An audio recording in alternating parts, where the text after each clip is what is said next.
When you think about India, agriculture is so much more than just a job or an industry.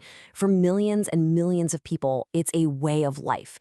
It's something that has literally shaped the nation's culture, its history, its entire destiny. So let's dive into the story of the fields that feed a nation. Okay, let this number really sink in for a moment. 2/3. 2 out of every 3 people in India are involved in agriculture. We're talking about hundreds of millions of people. I mean, that isn't just a statistic you can glance over. It's the very foundation of the country's society and its economy. So it really is the backbone of the nation. But how did it get that way? What were the big challenges it faced over the years? And maybe more importantly, what's next? Come on, let's trace that whole journey together right from the very beginning. So let's start with the basics.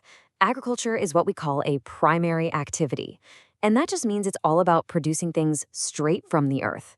But, and this is a big but, its impact goes way, way beyond just the food we eat. It's got this amazing double role. First, obviously, it produces most of the food we all eat, but it also supplies the raw materials for so many other industries. The cotton in your shirt, the sugar in your coffee, that all starts on a farm. And on top of that, it brings in a ton of money from exports. Think about all that delicious tea, coffee, and spices that India is famous for around the world. Now, it's really important to understand that farming in India isn't just one thing. It's this huge spectrum that's changed so much over thousands of years. So what we're going to do now is look at that evolution, from the most ancient basic practices all the way to today's massive modern businesses. Okay, let's start at the very beginning with what's called primitive subsistence farming. And really the key word there is subsistence. This is all about survival.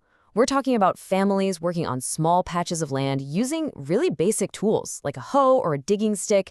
They're completely at the mercy of the monsoons and whatever fertility the soil naturally has.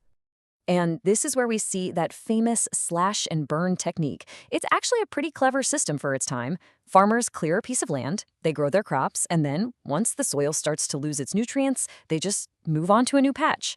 This lets the old piece of land rest and lets nature do its thing to replenish the soil. It's a natural cycle, but the big downside is that land productivity is really, really low. You're not getting much out of it. So what happens when the population starts to grow? You've got more mouths to feed, but you can't just keep moving to new plots of land. Well, you have to get more out of the land you already have. And that brings us to the next level, intensive subsistence farming. This is where things get really labor-intensive. Farmers use everything they can, biochemical inputs, irrigation, to squeeze the maximum possible output from every single square foot of land. And here's the real challenge that drives this whole thing. It's something called the right of inheritance. Basically, when a farmer passes away, the land gets split up among all the children, and then their children. With every generation, the plots of land get smaller and smaller and smaller. They become uneconomical. So that pressure to produce more food from less land, it just becomes absolutely massive. And that pressure leads us all the way to the other end of the spectrum, commercial farming. Now, this is a completely different mindset. The goal isn't just to feed your own family anymore. The goal is to grow crops to sell on the market. It's farming as a straight-up business, and that means you need a whole new toolkit. And here's what's in that toolkit. We're talking about high-yielding variety, or HYV seeds. These are engineered to produce way more grain. You've got chemical fertilizers to pump nutrients back into the soil, and of course, insecticides and pesticides to protect the crops. The mission is crystal clear. Get the biggest possible yield so you can get the biggest possible profit. A perfect example of this kind of commercial farming is the plantation. Just picture these huge, sprawling areas all dedicated to growing one single crop. Think of the massive tea plantations in Assam or giant banana plantations in the South. These operations are a huge investment, and they almost run like factories, really blurring the line between agriculture and big industry. Okay, so farming in India isn't just a free-for-all. It follows a very specific rhythm, a dance that's dictated by the monsoons and the climate of the subcontinent. And this rhythm is broken down into 3 main cropping seasons. This really breaks it down nicely. First, you have the Rabi season. These are your winter crops, like wheat and barley, which get planted from October to December and harvested in the summer. Then comes Kharif, which is the big one, tied to the monsoon. Crops like rice and cotton are planted when the rains start. And finally, squeezed in between is a short summer season called Zaid, which is perfect for things like watermelon and cucumbers. This entire cycle basically dictates the pace of life in rural India. So, after India gained independence, the country faced a huge challenge.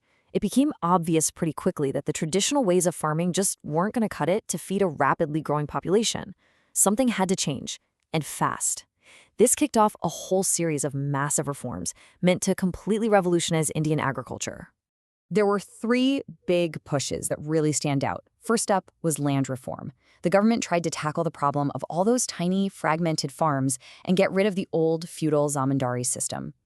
Then came the big one, the Green Revolution in the 60s and 70s.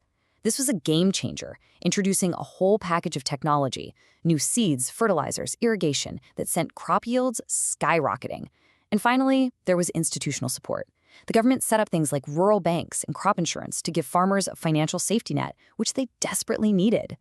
But it wasn't all just government policies coming from the top down. There was this incredible grassroots movement, too, led by a man named Vinoba Bhave. Inspired by Gandhi, he started what was called the Bhudan movement, which literally means land gift.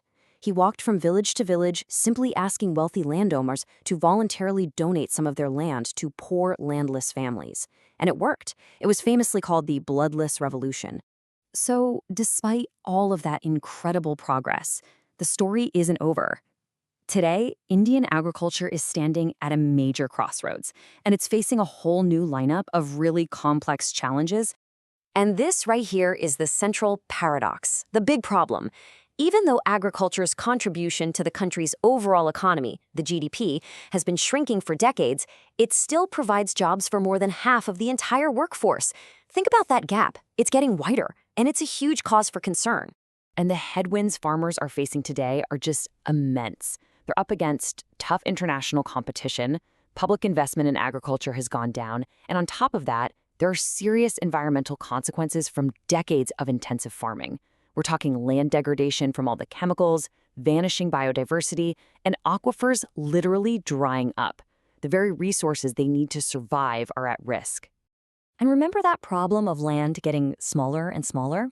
Well, it's reached a critical point.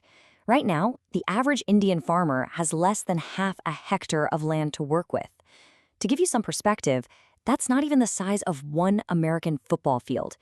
Just imagine trying to support your entire family, let alone make a profit, on a piece of land that small. It's an unbelievable, almost impossible challenge. So all of this brings us to a final, really important question. If growing the usual crops like wheat and rice on these tiny plots just isn't working anymore, what's the alternative? Maybe the future is in diversification. Should Indian farmers start shifting away from cereals and towards high-value crops, things like fruits, flowers, medicinal herbs, crops that need less land but could bring in more money? It's a really tough question with no simple answer. And whatever that answer is, it's going to write the next chapter in the long, incredible story of Indian agriculture.